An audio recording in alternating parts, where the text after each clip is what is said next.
Julius Nyerere was born on April 13, 1922 in Butiama, Tanganyika, to a local Zanaki chief called Nyerere Burito. At the age of 12, he began his education at the government primary school in Musoma, walking 26 miles each day to attend classes.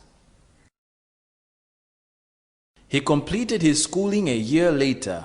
He was then transferred to Tabora Boys Government Secondary School in 1943 and later moved on to Makerere University in Uganda for a certificate in education. In 1949, he became the first Tanganyikan to study in Britain, where he obtained a Master's of Arts in History and Economics at the University of Edinburgh.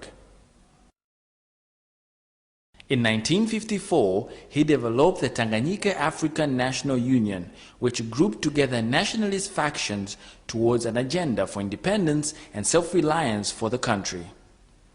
Nyerere was forced by the colonial authorities to choose between his teaching career and his interest in political activities.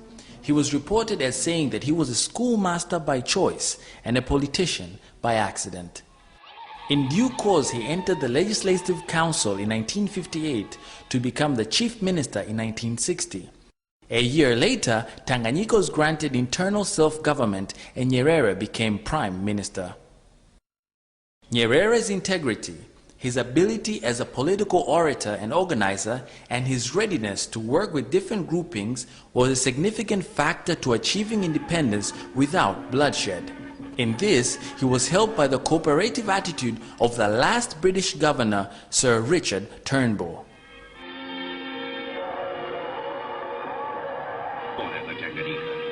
God Save the Queen would be replaced by God Bless Africa.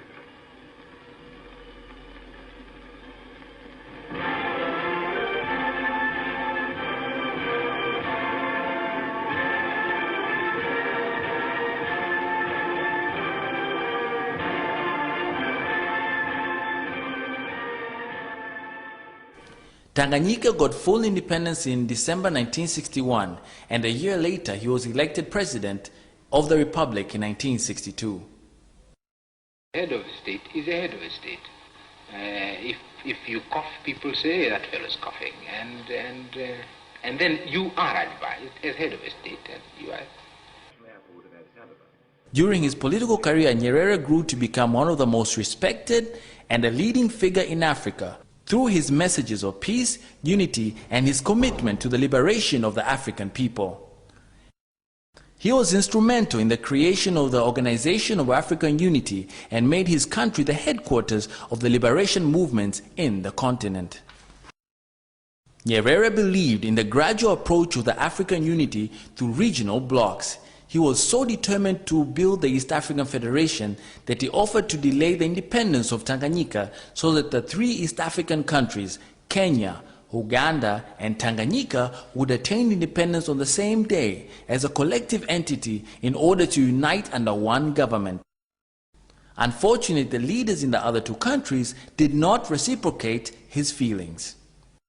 Nyerere never gave up. In 1964, he engineered the Union of Tanganyika and Zanzibar, the first such union of independent countries on the African continent, and he remained committed to the goal of African unity on a continental scale until his last days.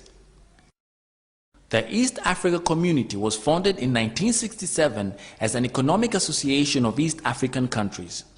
It began with a declaration of intent between Kenya, Tanzania, and Uganda to improve trade, communications, and economic development. Due to political differences and foreign interference, the community broke in 1977. However, a new East African community, which includes Tanzania, Kenya, and Uganda, was officially relaunched in 1999 in Tanzania's northern town of Arusha. A few years later, Burundi and Rwanda also joined. As president, Nyerere had to steer a difficult course. By the late 1970s, Tanzania was one of the world's poorest countries. Like many others, it was suffering from a severe foreign debt, a decrease in foreign aid. The emerging of classes of the haves and the poor concerned him. Instead of leaders becoming servants, they developed the appetite for wealth. This led to Nyerere to come with a new policy to correct the growing gap.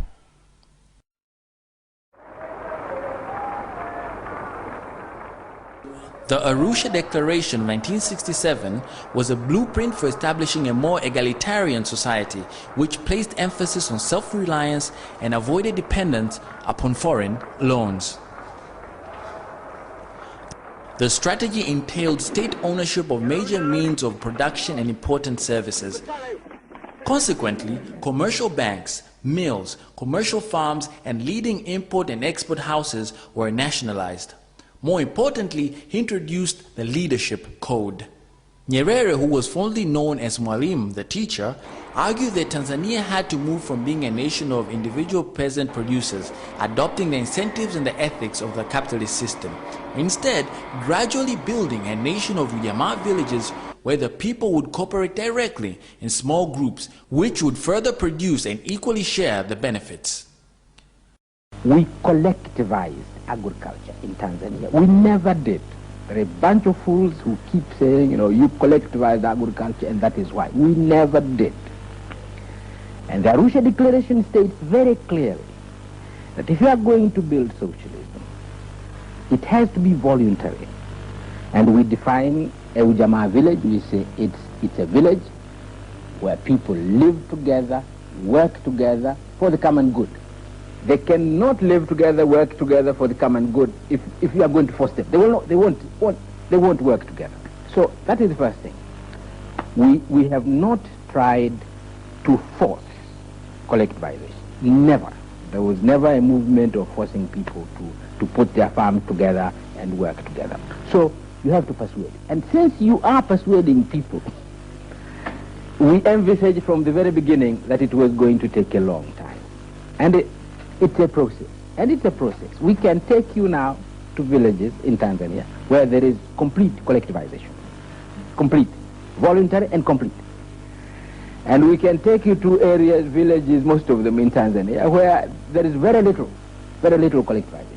Most of the peasants are still working on their own farms. Fine. We have no problem. What we want is to help the peasant on his plot to produce the maximum, and we realize beyond that they will have to cooperate. They'll have to cooperate together. Julius Nyerere believed in the people-centered socialism. Humanness in its fullest sense rather than wealth creation must come first. Societies became better places through the development of people. The policy focus was on human development and self-reliance, which brought some success in key areas, notably in health, education, and political identity. He believed that for long the economy of Tanzania would depend on agriculture and animal husbandry as a means by which Tanzanians could live without depending on foreign assistance if they used their land properly. Land was the basis of human life, and all Tanzanians would use it as a valuable investment for future development. The government endeavored to see to it that it was being used for the benefit of the whole nation and not for the benefit of one individual or just a few people. It was the responsibility of the government and the cooperative societies to see to it that the people got the necessary tools, training, and leadership in modern methods of agriculture. To implement the policy of self-reliance effectively, the people had to be taught the meaning of self-reliance and its practice to become self-sufficient in food, shelter, and reliable social services. So we built our leader, deliberately we build up our leader, and he also becomes this symbol of the new order. This is the dilemma of this movement. Sometimes you build the leader to the extent that at the end, when you think you have become free, the fellow has become so powerful you don't know what to do with him. It's inevitable. We don't know how you do it. Then apart from this, from the fact that we build this actually during the movement itself, the traditions are such that power is understood in our own countries in terms of the individual. It used to be the chief, then it became the governor. Colonialism didn't help us very much in building institutions. It's only now that we are trying to build institutions, to institutionalize government, to make it collective. What is a cabinet to us? You talk traditionally the idea of a cabinet government. Well, my university professors here understand it. But what is the idea of a cabinet government to the population here? By the mid-1970s, the Tanzanian economy began to falter rapidly as a result of the rapid decline in exports and Tanzania's inability to import even the most basic commodities. Foreign aid decreased, with IMF imposing conditionalities and the increased demand to repay loans. The economy was affected adversely by the oil shocks of the 1970s, by drought, and the war against the dictatorship of Idi Amin in Uganda also hit the economy of Tanzania. The IMF is no longer being used for the purposes for which it was founded. It was founded at the end of the First World War by the developed countries, basically, frankly, by the United States and Britain. They are the founders, and until now, they are the controllers, quite frankly. They are the ones who have to decide what the organization is going to do. It was intended to be an instrument to avoid the economic problems that beset the developed world after this, in between the wars, after the First World War. That was their purpose. We were not there. India was not there. The so-called Third World was not there. That organized, the Bretton Woods instruments were never intended for the Third World. They were intended to deal with the problems of the First World. I think the difference between myself and some of my colleagues is that I say so. I'm saying so. The IMF, the conditions of the IMF as they are, they're very rough for the poor countries. And I'm saying they're enough. Of late, there is a new condition. And this is of late. It's not in the charter of the IMF. It's a new conditionality. It's the whispers, more than whispers. If you don't have an agreement with the IMF, we will not give you aid. This is terrible. The IMF, I'm saying, has now abandoned the purpose for which it was established. It was not a conspiracy. The way it is being used against us is not a conspiracy in the sense that it was founded to deal with our problems. It never was founded to deal with our problems. But in the course of time, it was discovered that it's very useful. It's a very good instrument of controlling the economies of the Third World, of changing the policy, the direction of policies of the Third World countries. It's a good instrument that can be used. And this is what it's being used for now. It's an instrument of control. It's an instrument of destabilization of the Third World. And so I say so, because it's a fact. This is what is happening. And I'm saying to Africa, please watch out. Watch out. See what has happened when a country has signed an agreement with IMF. You see what has happened. It's a problem. I'm not saying poor countries should not be asked to tighten their belt. They're tightening their belt all the time. I've just been saying, the people of Tanzania have been tightening up their belts all these last 6 years. But they go beyond that. Tighten more, tighten more. What is the purpose? It's never development, so that you may be able to pay the banks. It is tightening the belts for the purpose of private enterprise and the ability to pay the banks. But I'm saying this is wrong. Mwalimu Nyerere was at the forefront of the most pressing issues for Africa at that time, the liberation struggle. He led the campaign to support the liberation struggle. And all these liberation movements based in Tanzania, including those from South Africa, Mozambique, Zimbabwe, and Namibia, establishing military camps for training for the freedom fighters in Tanzania.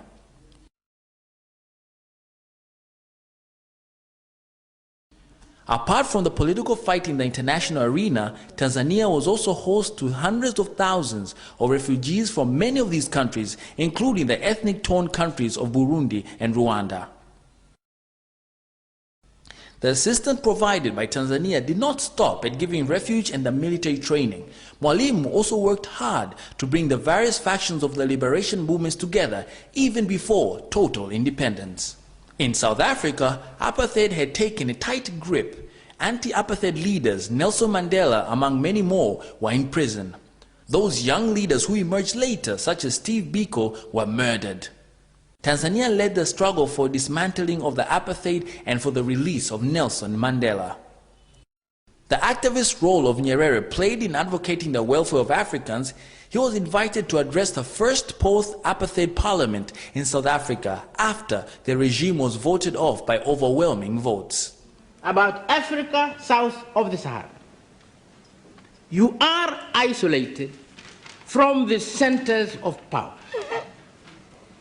There is no internal problem, there is no internal urge in the United States or in Europe or in Japan to help Africa. None. And I think to some extent the age of imperialism has gone. So you could easily be forgotten.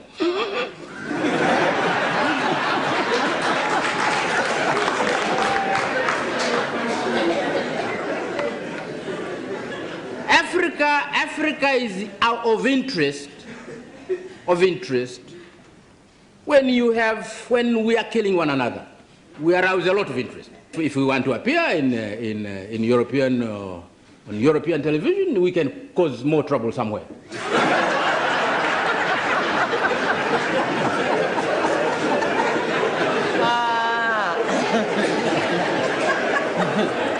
Africa south of the Sahara is isolated. Africa south of the Sahara, in the world of today, is on its own. Totally on its own. Nyerere, as a man of integrity, was always ready to accept mistakes both in policy and in practice. To friends, I can admit, and we have made a number of mistakes. I think one of them I spoke about yesterday. Only yesterday I was speaking about one of them. We nationalized whatever industries we had. We have few industries around 67 when we became independent, and around 67. One of the major, and industrially we really did not have many industries to nationalize. But we had a very highly developed sisal industry based on estates. It was already beginning to run into some difficulty because of the world prices. The prices were going down. And we nationalized it. It was a mistake. It is quite clear it was a mistake. We did not have the management, the local management, to manage those farms. We nationalized some. We didn't nationalize all the farms. We nationalized some estates and left others, and this has proved the others which we did not nationalize are doing much better than those we nationalized, although of course they had to function in the same economic situation in the world. And the basic problem was that we simply did not have sufficient management. The management was not well developed. In this case, we made a mistake. That's one mistake. It's one example of the type of mistake we made. I think also institutionally we made mistakes. We abolished the cooperative movement. I think we shouldn't have abolished the cooperative movement. Once again, centralization. Again, it was a mistake. To centralize, you need a lot of ability to be able to centralize. And it's better to commit the mistake of the people themselves with their little experience and continuously gaining their experience, running small cooperative unions. It's better to commit the mistakes there than to run the risk of centralization. When you make a mistake there, the mistake is very serious. Julius Nyerere, as Tanzania's president, philosopher king, shaped the country's policies and image to his own designs, moving later in his career into a new role as international proponent of the Third World Cooperation. But I go out, and sometimes I get annoyed, but sometimes I don't get annoyed. Here I am, former president of my country, no problem in Tanzania. We've never had these problems that they have.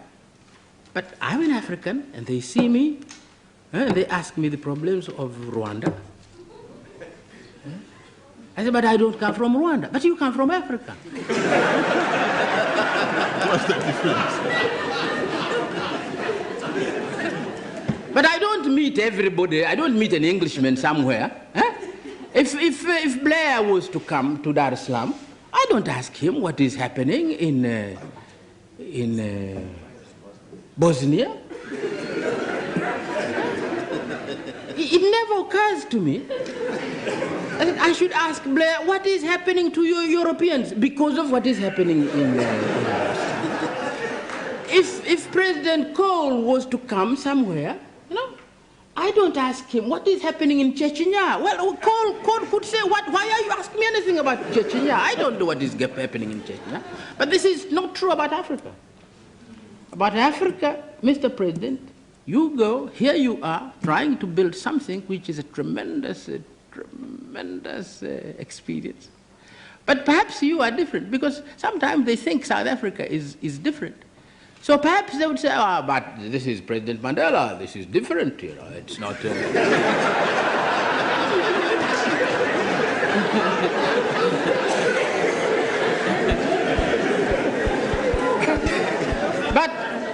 But for the likes of me, no, I'm an African.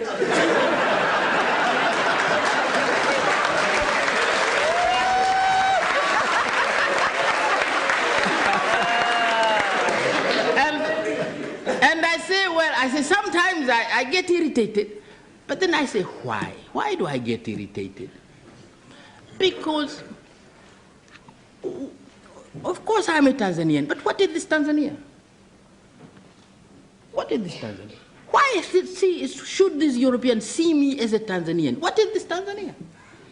This is something we tried to create in my lifetime. I built Tanzania. So what is this Tanzania? The Europeans are right. The North Americans are right to look at me as an African. As African countries became independent, several African leaders like Nyerere and Kwame Nkrumah joined the non-aligned movement. Originally, non-alignment simply meant not aligned with either of the military and ideological camps. If I go to Britain, I marvel at what has taken place. If I go to the United States, I'm overawed by the development there. If I go to China and see what they are doing, I say, that we can also do. That we can also do. Because it's primitive. You go into their factory, it's a primitive factory which has a roof, a leaking roof, and no cement floor, and they're producing glass there, they're producing other things. You say, that we can do, at home. And many things like that. If you go and you find the way they're organizing their communes, they're using tradition in order to break tradition. You see, we can do that in Africa too, and many things like that.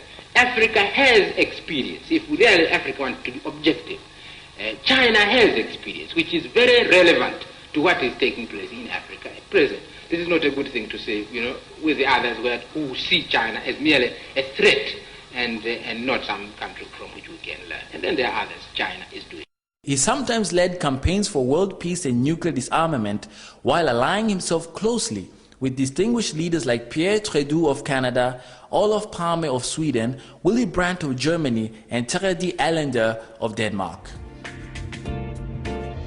Nyerere met Prime Minister of Canada Pierre Trudeau, Queen Elizabeth of Britain, Australian Prime Minister and US President John Kennedy on bilateral and multilateral cooperation. The President of Tanganyika, President Nyerere.